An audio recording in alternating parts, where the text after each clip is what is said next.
El passat mes d'octubre, la IARC va publicar el nou Codi Europeu contra el Càncer, que inclou 12 punts per fomentar estils de vida saludable i per prevenir el càncer, entre d'altres malalties.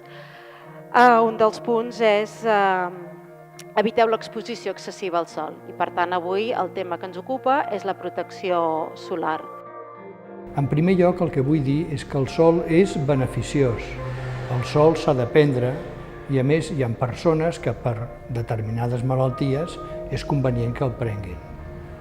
Però el sol també pot tenir efectes contraris i que hem de conèixer per evitar-los.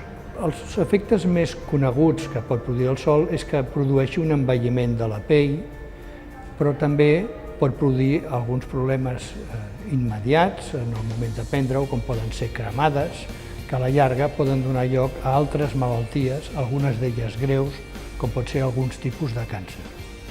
Per sort, la major part de càncers que pot produir el sol es poden curar, com són els carcinomes vasocel·lulars o els carcinomes escatosos o els melanomes.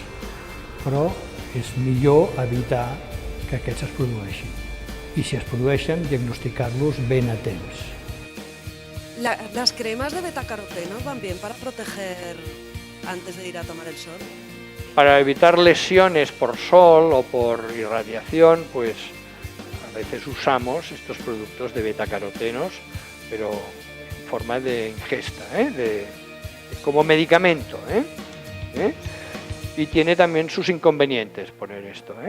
Aparte del color, a veces hay quemaduras por tomar esto también. Una vez que ya esté quemada. Ah, no, esto es para recuperar. Recuperar, ducha, baño y, si puede ser, cremas hidratantes.